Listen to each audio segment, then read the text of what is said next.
இந்த ஆதிரேன்ற கேரக்டரை பார்த்தாலே கடுப்பாகுதுங்க, என்னன்னே தெரியல.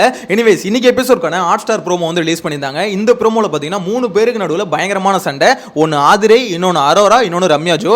ரம்யா ஜோ அரோராவை பிடிச்சி கிளின்னு கிழிச்சிட்டு இருக்கு அப்படின்ற மாதிரி தான் சொல்லணும். ஆக்சுவலாக அரோராக்கு 1008 பஞ்சாயத்து இருக்குது. ஆல்ரெடி அவங்க மேலே வேற சில கேஸ்லாம் இருக்குது. நம்ம இதுக்கு முன்னாடி ப்ரீவியஸ் வீடியோவில் அதை பார்த்துருக்கோம். ஸோ அது இல்லாமல் இப்போ புது கேஸ் வந்து ஒன்று ஆட் ஆயிருக்கு. அதாவது அரோரா என்ன பண்ணுறாங்கன்னா, இந்த வீட்டில் எல்லார் குட் புக்ஸ்லையும் நம்ம இருக்கணும், எல்லாருக்கிட்டையும் நம்ம நல்லவங்களாவே காமிச்சிக்கணும் அப்படின்றதுனால அரோரா என்ன பண்ணுதுன்னா, எல்லாருக்கிட்டையும் போய் ஜெனியூனா பேசுறாங்க. அவங்க என்ன கேட்டாலும் உண்மையை அப்படியே வாரி வழங்கிடுறாங்க. இந்த டீம்ல என்ன பேசினாலும் அதை போய் சொல்லிடுறது, அவங்க என்ன பேசினாலும் இந்த டீம்ல வந்து சொல்லிடுறது. இப்படி மாறி மாறி பேசிக்கிட்டே இருந்தாங்க. நான் நினைச்சப்பே இந்த பீஸ் எங்கேயாவது ஒரு நாள் வசமா மாட்ட போகுது. ஏன்னா 2 டீம்லயும் பார்த்தீங்கன்னா நான் வந்து நல்லவே அப்படின்ற மாதிரி காமிச்சிட்டு இருந்தா என்னைக்காவது ஒரு நாள் வசமா சிக்குவாங்கன்னு நினைச்சேன். சிக்கிட்டாங்க அப்படின்ற மாதிரி தான் சொல்லணும். ரம்யா ஜோ இதான் சான்ஸ்னு சொல்லிட்டு அரோராவை பிடிச்சி கிளின்னு கிளிக்கிறாங்க. அரோரா வந்து அம்மா தாயே தயவு செஞ்சு இதுக்கப்புறம் என்கிட்ட பேசாது அப்படின்ற மாதிரி கெஞ்சர நிலைமை கொண்டு வந்து விட்டுட்டாங்க அப்படின்ற மாதிரி தான் சொல்லணும். சிம்பிளா இது புரியுற மாதிரி சொல்றேன். அதுக்கு முன்னாடி சேனலை ஃபர்ஸ்ட் டைம் பார்த்தீங்கன்னா சப்ஸ்கிரைப் பண்ணிட்டு இந்த வீடியோ லைக் பண்ணிடுங்க. ஆக்சுவலாக அரோராவை இவங்க எல்லாரும் எதுக்கு திட்டுறாங்க, மெயினாக ரம்யா ஜோ எதுக்கு திட்டுறாங்க அப்படின்னு பார்த்தீங்கன்னா, அரோரா என்ன பண்ணுறாங்கன்னா, இங்கே நடக்கிற அதாவது பிக் பாஸ் ஹவுஸில் நடக்கிற மேட்டரை எடுத்து சூப்பர் டீலக்ஸில் சொல்கிறது, சூப்பர் டீலக்ஸில் நடக்கிற பிரச்சனை எடுத்து பிக் பாஸில் சொல்கிறது. ஸோ இந்த மாதிரி மாற்றி யாரு கேட்டாலும் அங்கே என்ன நடக்குதோ அப்படியே சொல்லிடுறாங்க. இதனால ஒரு பெரிய பிரச்சனை வரும்னு நினச்சேன். அப்போ அதுதான் வந்திருக்கு. ஆக்சுவலாக ஆதிரேன்னு ஒரு கேரக்டர் இருக்குல்ல, எதுக்கு இந்த கேரக்டரை பார்த்தாலே பிடிக்கல அப்படின்ற மாதிரி சொன்னேன்னு கேட்டிங்கன்னா, அதுக்கு பல காரணம் இருக்குது. ஒரு காரணம் இல்லை, இந்த கேரக்டர் வந்து பார்த்தீங்கன்னா நிறைய விஷயம் ஆர்டிஃபிஷியலாக கண்டென்ட்டுக்காக பண்ணிட்டு இருக்கு. வெளியே டீம் செட் பண்ணிட்டு வந்துட்டோம் அப்படின்ற ஒரு கான்ஃபிடென்ட்னால இவ்வளவும் பண்ணிட்டு இருக்கு அப்படின்ற மாதிரி தான் சொல்லணும். எனிவேஸ் அது எப்படி சொல்றது, அவங்க யார் ரெஃபரன்ஸ்ல வந்தது, யாரோட ஃபேமிலி அப்படின்றது எல்லாருக்கும் தெரியும். ஸோ அதனால கண்டிப்பா அந்த ஒரு தாட் இருக்கதா செய்யும், அதில் மாற்றுக்கிறது இல்லை. அதுக்குன்னு அவங்கள விட டபுள் மடங்காமா பண்றது அப்படின்ற மாதிரி தான் இருக்கு.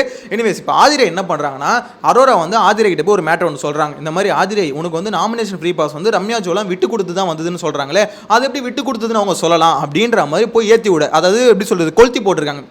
அரோரா வந்து சைலண்டாக போய் கொளுத்தி போட்டோன்னே ஆதிரை அங்கேருந்து பொங்கிட்டு வந்து, அது எப்படி நீங்கள் விட்டு கொடுத்தேன்னு சொல்லுவீங்க, நீங்கள் விட்டுலாம் கொடுக்கல, நான் வந்து பேசி வாங்கினேன், நான் என்னோட வாதத்தை வச்சேன், அதில் நீங்கள் கன்வின்ஸ் ஆகி எனக்கு அந்த நாமினேஷன் ஃப்ரீ பாஸை தூக்கி நொட்டிட்டீங்க அப்படின்ற மாதிரி அரோரா வந்து ஆதிரை வந்து பார்த்தீங்கன்னா ரம்யா ஜோ கிட்ட சொல்கிறாங்க. ரம்யா ஜோ என்ன பண்ணுறாங்க, அது வந்து நான் அப்படி சொன்னேன்னா, நான் விட்டு கொடுத்தேன்னு சொன்னேன்னா அப்படின்ற மாதிரி இவங்க ஏதோ பேசிகிட்டு இருக்கான்னு வச்சுக்கோங்க, நான் ஓட் பண்ணேன்னு சொன்னேன்னா அப்படின்ற மாதிரி பேசிகிட்டு இருக்காங்க. ஒன்று அரோரா வந்து பார்த்தீங்கன்னா, ஏமா நான் அப்படிலாம் சொல்ல, இப்போ எதுக்கு இந்த மாதிரிலாம் பேசுகிறேன் அப்படின்ற மாதிரி அவங்க ரியாக்ஷன் கொடுக்குறாங்க. ரொம்ப சாஃப்டாக கொடுப்பாங்களே, அந்த மாதிரி சாஃப்டான ரியாக்ஷன் கொடுக்குறாங்க. அப்ப ரம்யா ஜோ ஒரு வார்த்தை சொன்னாங்க பாருங்க, ஒண்ணுமே தெரியாத பாப்பா போட்டாலாம் தாப்பா அப்படின்ற மாதிரி, நீ நடிக்காத, நீ யாருன்னு எனக்கு தெரியும் அப்படின்ற மாதிரி சத்தியமா சொல்றேன். அந்த ப்ரோமோ பார்க்கும்போது சத்தியமா சிரிப்பு தான் வந்தது. ஆக்சுவலா அரோராவுக்கு மூஞ்சில செத்து போச்சு, என்னடா இவ பொசுக்குன்னு இப்படி பேசிட்டா அப்படின்ற மாதிரி. ரம்யா ஜோ யாருன்னு நம்மளுக்கு தெரியும், எப்பேற்பட்ட ஆளுன்னு தெரியும், அதுகிட்ட வச்சுக்கலாமா, திவாகரே அந்த ஏறி கிழிச்சு விட்டுருச்சு. ஸோ நிறைய பேர் ரம்யா ஜோ கிட்ட வச்சுக்காத காரணமே இந்த கேரக்டர் தெரியும், பொங்கிச்சுன்னா ஒரேடியா பொங்கி மொத்த பேர் காலி பண்றோம் அப்படின்றதுனால தான் நிறைய பேர் வச்சுக்கவே மாட்டாங்க. இதுல அரோரா சிக்கி சின்ன பின்னமாகுது அப்படின்றத உண்மை. இதுல மெயின் கல்பிரிட் யார் தெரியுமா, ஆதிரை தான். ஆக்சுவலாக ஆதிரைக்கு அவங்க விட்டு கொடுத்தாங்களான்னு கேட்டிங்கன்னா, எஸ் எல்லாரும் விட்டு கொடுத்து தாமா அவனுக்கு வந்தது. இவங்க ஏதோ வாதத்தை வச்சாங்களாம், திவாகர்கிட்ட போய் அவங்க கெஞ்சினாங்க, அண்ணா என்ன எனக்கு விட்டு கொடுத்துருங்கண்ணே அப்படின்ற மாதிரி. இந்த பொண்ணு உண்மையிலே கெஞ்சிச்சுங்க. ஆனால் அதுக்கப்புறம் திவாகர்கிட்ட ஒரு சண்டை வரும்போது திவாகர் சொல்லியிருப்பாங்க, உனக்கு போய் நான் விட்டு கொடுத்தேனே, அது பெரிய தப்பு பண்ணிட்டேன் அப்படின்ற மாதிரி திவாகர் சொல்லும்போது, நீங்களே எனக்கு விட்டு கொடுக்கல, என்னோட ஸ்ட்ராட்டஜி அது எது காலில் வந்து பிச்சை எடுக்குது ஒரு ஸ்ட்ராட்டஜி அப்படிதாங்க எனக்கு ஃபீல் ஆகுது. ஆதிரை வந்து பார்த்தீங்கன்னா அந்த நாமினேஷன் ஃப்ரீ பாஸை என்னமோ அப்படியே மூஞ்ச எப்படி சொல்லி பரிதாபமாக வச்சு எப்படியோ கையில் காலில் ஊந்து புரண்டுக்கிறேன்னு அந்த நாமினேஷன் ஃப்ரீ பாஸை வாங்கிட்டாங்க.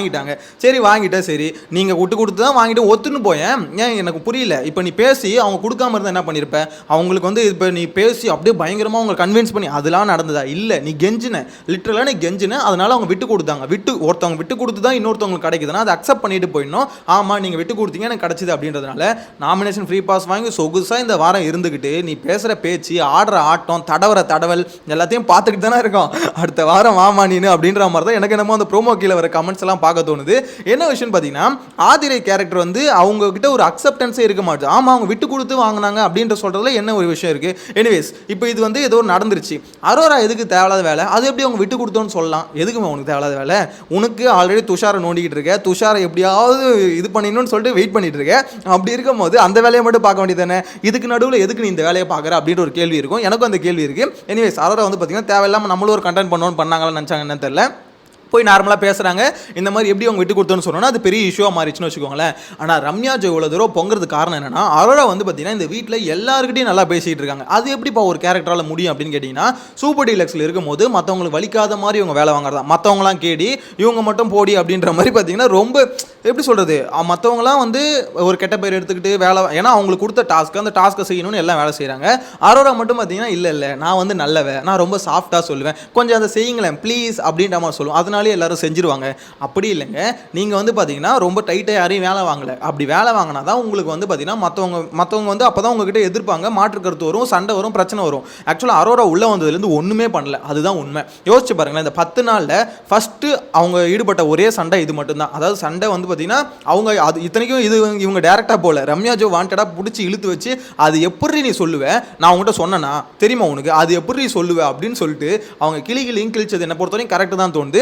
ஏன்னா எல்லாரும் குட் புக்ஸ்லேயும் இருக்கக்கூடாது. ஆக்சுவலாக உனக்குன்னு ஒரு ஐடியாலஜி இருக்கும், அந்த ஐடியாலஜியை ஒத்துக்கிட்டு அக்செப்ட் பண்ணிட்டு இருக்கணும். அதை விட்டுட்டு எல்லாருக்கிட்டையும் இவங்களுக்கு ஏற்ற மாதிரி அங்கே பேசிக்கிட்டு அவங்களுக்கு ஏற்ற மாதிரி இங்கே பேசிக்கிட்டு அது சரியில்லை. எனக்கு என்னமோ அது சரியான ஒரு கேரக்டர் மாதிரி தெரியல. எனிவேஸ் அரோரா மாட்டுவாங்கன்னு தெரியும், ஆனால் இவ்வளோ சீக்கிரம் மாட்டுவாங்க நான் நினச்சேன் ஒரு 15 நாள் 20 நாள் கழிச்சு இந்த பீஸ் மாட்ட தான் போகுது அப்படின்னு நினச்சேன். உண்மையிலே இவ்வளோ சீக்கிரம் மாட்டுவாங்கன்னு எதிர்பார்க்கல. எனிவேஸ் ரம்யா ஜோவான கேட்ட கேள்வி இருக்குல்ல, உண்மையிலே சொல்கிறேன் சரியான கேள்விங்க அது. ஒன்றுமே தெரியாத பாப்பா போட்டாலாம் தாப்பா, உண்மையிலே அந்த டைலாக் வந்து ஓடிக்கிட்டே இருக்குது. அதுவும் யாரை பார்த்து அங்கே சொல்கிறாங்கன்றதான் அங்கே விஷயம். ஏன்னா நேற்று நைட்டு தான் அந்த சம்பவம் நடந்தது. துஷார் நம்ம வாஷ்ரூம்குள்ளே போகலாம் அப்படின்ற மாதிரிலாம் கூப்பிட்டுருந்தாங்க. இப்போ இந்த டைலாக் நான் கேட்கும்போது டக்குனு என் மைண்ட் அங்கே ஸ்ட்ரைக் ஆகுது, ஒன்றுமே தெரியாத பாப்பா போட்டா. உண்மையிலே ரம்யா ஜோ வந்து ஒரு பயங்கரமான கேரக்டர் அப்படின்றது, அதாவது எப்படி சொல்கிறது, ஆட்டிடியூட் இருக்குது, பயங்கரமான ஆட்டிடியூட் இருக்குது, கோவம் வந்தால் இறங்கி செய்வாங்க அப்படின்றது கிளியராக தெரிஞ்சு போச்சு. மொதல் நாள் சண்டையிலே தெரியும். அதுக்கப்புறம் சோஷியல் மீடியாவில் அவங்க ஈடுபட்ட அவங்களோட பழைய வீடியோஸ் இதெல்லாம் பார்க்கும்போது கிளியராக தெரிஞ்சு போச்சு, அப்பா இது சாதாரண கேரக்டர் இல்லைடா, இது பயங்கரமான கேரக்டர். கண்டிப்பாக இந்த கேரக்டர் வந்து என்றைக்காவது யாருக்கிட்டையாவது பொங்கும் போது பெருசாக பொங்கும் அப்படின்ற மாதிரி அப்பயே நினச்சிக்கிட்டு தான் இருந்தேன். அதுக்கடுத்து ஒவ்வொரு சண்டையுமே பார்க்குறேன், அவங்க ஒன்ஸ் ட்ரிகர் ஆகிட்டாங்கன்னா கிட்டத்தட்ட அடிக்கிற ரேஞ்சுக்கு போயிடுறாங்க, அந்த அளவுக்கு இருக்காங்க. அரோராலாம் அந்த அளவுக்கு தாங்காதுன்னு வச்சுக்கோங்களேன். அவங்க ஒரு 4 டைலாக் பேசுறதுக்கு எம்மா தாயே தெரியாமல் சொல்லிட்டேன், தயவு செஞ்சு என்கிட்ட பேசாத அப்படின்னு போய் காலில் ஊன்ட்டாங்க. அவ்வளோதான். அரோரா பொறுத்த வரைக்கும் அவ்வளோதான். எப்போவுமே நம்ம வந்து சைலண்டாக இருக்கிற இடம் தெரியாமல் இருந்துட்டு போய்டுன்னு சொல்லுவாங்களே, அந்த மாதிரி ஒரு கேரக்டர் தான். ஆனால் அந்த கேரக்டர் வந்து இருக்கிற இடம் தெரியாமல் இருக்கிறேன்னா போய் உன்னோட ஒப்பீனியனை போய் மற்றவங்ககிட்ட சொல்லக்கூடாது. அது எப்படி உனக்கு எப்படி விட்டு கொடுத்தேன்னு சொல்லலாம் அப்படின்ற மாதிரிலாம் சொல்லக்கூடாது. எனக்கு தெரிஞ்ச ஒரு சரியான அடி தான் வாங்கட்டும், அது ஒன்றும் பிரச்சனை இல்லைன்னு வச்சுக்கோங்களேன். ஆனால் இந்த ஆதிரை கேரக்டர் வந்து இப்போ இந்த மாதிரி விட்டு கொடுத்தது வந்து அக்செப்ட் பண்ணாமல் இருக்குல்ல, இதை பற்றி நீங்கள் என்ன நினைக்கிறீங்க? உங்களோட ஒப்பீனியனை தயவு செஞ்சு கமெண்ட்டில் மென்ஷன் பண்ணுங்கள். ஏன்னா இந்த கேரக்டர் எதுக்கு எனக்கு பார்த்தாலே பிடிக்க மாட்டேதுன்னு தெரியலங்க, ஏன்னு தெரியல. எனக்கும் ஓப்பனாக சொல்கிறேன்னு வச்சுக்கோங்களேன், ஒரு மாதிரி இரிட்டேட்டிங்காகவே இருக்குது ஸ்டார்டிங்லேருந்து, ஏன்னு தெரியல. ஏன்னா அவங்க பேசுகிற விஷயமா இல்லை என்ன விஷயம் தெரியல. இப்போ சில பேர் வந்து பிக் பாஸ் வீட்டில் வந்து பார்த்தீங்கன்னா பேசும்போது நம்மளுக்கு பிடிக்கல, ஏன்னா காதெல்லாம் வலிக்குது, அவங்க பேசுறது கத்துறது புலம்புறது இதெல்லாம் கேட்கும்போது நடக்குதுன்னு வச்சுக்கோங்களேன். ஆனால் இந்த ஆதிரை கேரக்டர்லாம் பார்த்தாலே பிடிக்க மாட்டுங்க, ஏன்னா அவங்களோட ஆக்டிவிட்டிஸ் எல்லாமே டோட்டலாகவே ஃபேக்காக தெரியுது. ஃபுல் அண்ட் ஃபுல் எப்படி சொல்கிறது, பிக் பாஸ் டீம் கூட கண்டென்ட்டுக்காக இப்படி யோசிக்காது போல், ஆனால் இவங்க கண்டென்ட்டுக்காக அப்படி தான் யோசிக்கிறாங்க. சின்ன சின்ன பிரச்சனையை கூட பெருசாக்கணும், அது பெருசாக்கி அதில் வந்து பார்த்தீங்கன்னா நமக்குன்னு ஒரு ப்ரோமோ கண்டென்ட் தேடணும் அப்படின்றதுல ஆதிரை வந்து எப்போவுமே குறிக்கோளாக இருக்காங்க. அது மட்டும் இல்லாமல் அவங்களுக்குன்னு சில ஃபேவரட்ஸ் இருக்காங்க. ஒன்று நீ பிக் பாஸ் வீட்டுக்கு உண்மையாரு, இல்லை டீலக்ஸ் வீட்டுக்கு உண்மையாரு, இங்கேயும் போய் சிங்சாங் அடிக்கிற, இங்கே இருக்கிறது தூய்மை அங்கே சொல்கிற, அங்கே இருக்கிறது எத்தனை இங்கே சொல்கிற அப்படின்னா நீ யார்? ஆக்சுவலாக டீலக்ஸ் ரூமில் இருக்காங்களா அவங்களாம் உண்மையிலே பாவம். அந்த ஆதிரைன்ற ஒரு கேரக்டர் கூட வச்சுன்னு கேம் விளையாண்டுக்குதுங்க.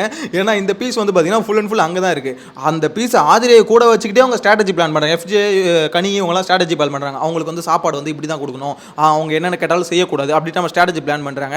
அப்போ இந்த ஆதிரை கூட தானே இருக்க வந்து இந்த மாதிரி சொல்லணும்லையே நம்ம டீமுக்கு அகேன்ஸ்டாக இந்த மாதிரி ஸ்ட்ராட்டஜி ஃபாலோ இது பிளான் பண்ணுறாங்க அப்படின்ற மாதிரி. ஆனால் என்னன்னா அங்கே இருந்துக்கிட்டு எல்லாத்தையும் கேட்டுட்டு இங்கே வந்து இவங்ககிட்ட சொல்கிறது இல்லை. அது எப்படின்னா ஆக்சுவலாக நீ ஏதாவது ஒரு டீமுக்கு வந்து ஜென்யூனாக இருக்குன்னு சொல்லுவாங்கல்ல, நீ இங்கேயும் ஜென்யூனாக இருக்கு, இங்கே வந்து விளையாடுற மாதிரி நான் ஆமாம் உங்களுக்கு கோசம் விளையாடுறேன் அப்படின்ற மாதிரி பேசுகிறேன். ஆனால் அங்கே போயிட்டு பார்த்தோன்னா அவங்களுக்கு கோசம் உண்மையாக நிற்கிறேன். அப்போ 2 சைடில் பார்த்தீங்கன்னா டபுள் கேம் ஆடலாம் அப்படின்ற மாதிரி ஆதிரை நினைக்கிறாங்க. ஸோ இது வந்து வசமாக சிக்கிறதுக்கு ஒரு சுச்சுவேஷன் வந்து வெயிட் பண்ணிட்டு இருக்கு.